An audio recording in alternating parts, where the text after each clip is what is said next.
on why meal plans don't work and how to actually transform your meals into something that can work for you rather than against you.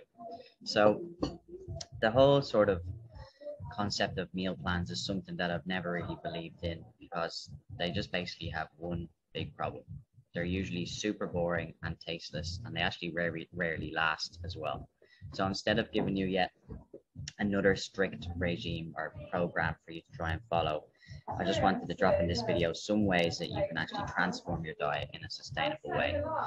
So here's the usual three scenarios I see that you've probably found yourself in when it comes to meal plans, okay?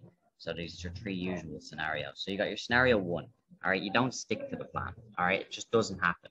So no matter how enthusiastic you are, meal plans are very tough and can be really tough to follow. And this is normal, okay? Life gets in the way all the time, all right? People get busy. We're not always prepared. Kids get sick. Boss expects you to work late. It's always someone's birthday or special occasion. You know what happens. It's always a holiday. And sometimes you just literally don't feel like having a protein bar at 10 a.m. And that's okay. All right, completely normal. And what's more is even if you've actually, paid someone or had someone actually make you a plan, you might even feel yourself rebelling against it. All right. How many times has that happened before? And again, that is completely normal. Okay. So unfortunately, what it means is you might not get the results you hope for. For instance, a meal plan you hope for that will help you lose weight could actually encourage you to gain weight instead, which is not a scenario that we want to see. All right, so that's scenario one. And let's go on to scenario two. All right, you follow the plan perfectly. Okay, in fact, you follow it too well and for too long. Most meal plans, guys, are meant to be just temporary. Okay, they're designed to help you get to a specific short-term goal, like dropping a few extra kilos before a wedding. Maybe you're learning to manage your blood sugar a bit more, or you're dropping your weight for an athletic competition of some sort. Our bodies can usually adapt to that rigid way of eating for a short period of time. Okay, but if you're too strict for too long, what could actually happen is you could actually give yourself a disordered eating habit, all right, some type of disordered eating habit, and actually affect your body in certain ways that you're going to have a lot of health consequences in the future. So like mental, metabolic, hormonal, etc. All these consequences are something that you don't want to be getting in even close to your system. And unfortunately, that can happen if you are too strict and rigid by following a meal plan perfectly for too long. And then you got scenario three. Okay, so you follow the plan for a little while. All right, but it's boring and you hate the foods. All right, this is a very common scenario that I hear all the time. And basically, this just means it isn't sustainable. Okay, it doesn't make you feel better. It doesn't keep you sane. You just don't want to do it. Okay, after a certain amount of time. So maybe you see some short-term results. All right, you lose a couple of kilos. You get down a trouser or a dress size. Back into a couple of your favorite clothes. Amazing. Okay, but you hate living this way. All right, you literally hate it. And eating this way as well is boring. As I say, food is tasteless. And you do not want to see another takeaway container with chicken and lettuce or chicken and rice ever again. Okay, so eventually you get so turned off by the process, they actually regress or quit altogether, and you conclude that healthy eating is boring and doesn't work for you. All right, how many times have you said that to yourself? Now, what's happened here is you've missed your big chance, unfortunately, to learn how to make healthier, more enjoyable, and more lasting and real changes. And this is another reason that meal plans fail. So one of the biggest, yet problems that I've come across, but not really a traditional one with traditional meal plans, is their focus on nutrients. Okay, but unfortunately, real people like yourself, like myself, we don't eat nutrients. We eat food. Okay, we eat meals most of the time with our partners, with our kids, with other people. Okay, we eat meals that match our cultural background and our social interests. And we rarely measure things precisely. I know I am absolutely terrible at measuring things precisely. So sure, sometimes a strict meal plan is necessary. All right, sometimes it is. All right, for instance, professional athletes or bodybuilders, in other words, people who actually make money off their bodies and athletic skills, use meal plans to prepare for training and for competition. This is completely normal. But most of us don't actually need this level of accuracy and precision. I talk about this time and time again. A lot of people are trying to follow, all these professionals, people that they see on Instagram and social media and stuff like that, but that level of actually precision is just not needed. All right, we just need something that's going to be sustainable, that will get us like more comfortable in our clothes, and to actually make us feel better naked. That's what we all want, and it doesn't have to be anything complicated or anything really, really strict and rigid.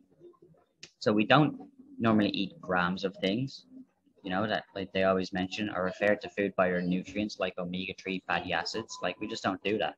We eat foods like burgers, pizzas, salad, pasta, sandwiches, wraps, rotis, stews, curries, loads, cereal, granola, all of it, stir fries. And the bottom line is, if you want to eat better, you don't have to get weird about things. You really, really don't. All right, so important, team. And you don't need to weigh and measure everything or count out all your little almonds. All right, I remember someone saying to me, how many almonds can I have at this? Fuck that. You don't need to be doing that. All right, so you want to be asking yourself, is someone paying you to do this? All right, and if the answer is no, you likely do not need this kind of approach. So just don't do it. Okay, so you just need to think about what you're already eating and what you could do to make it a little bit better. All this means is just fiddling around, adjusting different things. I've literally done this for I don't know how many years in order to have a correct system that I now use, but it's taken a lot of trial and error, and that's absolutely okay. All right, so making small changes and improvements to what you already normally eat and enjoy, one small step at a time, is what's most important here, team. All right, really, really is. And what you want to be doing when you're thinking about food is thinking about it on a spectrum, all right, of food quality, rather than good or bad foods, which is what unfortunately a lot of us are taught to know foods on. All right, so a spectrum of food quality rather than good or bad foods is a much better way of looking at eating healthy. And obviously at the start of this video, I mentioned about why meal plans don't work, and how I want to actually transform your meals. And so this is where I want to introduce the meal transformation game, guys. All right, this is going to completely change your mind, something that's going to be really a lot easier to follow than any of these strict sort of diet plans and meal plans that you've seen in the past.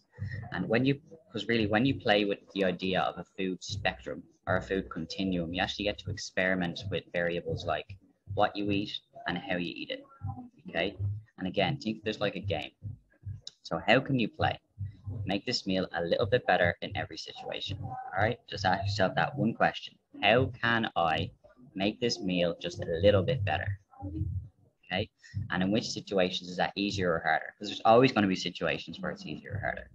All right, that's just the way it is. So of course, sometimes your choices will be limited. Okay, so for instance, when you're traveling, or when you're maybe at a work event and there's only certain types of foods, how can you shoot for a little bit better while still being realistic and without trying to be perfect? This is the most important thing. Stop trying to be perfect. All right, this doesn't exist. You need to try and just make it a little bit better rather than always trying to aim for perfect. So let's look. I wanted to go through an example here of how you can transform your dinner. Okay, and then by using these guidelines below, or in this that I'm going to share in this video, you'll be able to transform any of your meals. Okay, so I'll have an example for this as well. Just a quick Google Doc so that you can actually read through it yourself. But I'm just going to talk through it right here. So this is a usual scenario that I hear for a lot of people, and this is stage one. All right, so you've just gotten home from work. All right, it's been absolutely crazy. You're super tired. All you want to do is put food in front of your face and zone out in front of the TV. Mindlessly scroll through your phone, watch Netflix. All right, we all know how it feels. And you can't even imagine making anything more complicated than maybe just some pasta. Maybe pasta doesn't even play a game. Maybe you just take a dinner out of the freezer and you stick it in the microwave. All right, pasta and tomato sauce or something like that. That's literally as fancy as it gets. So that's stage one.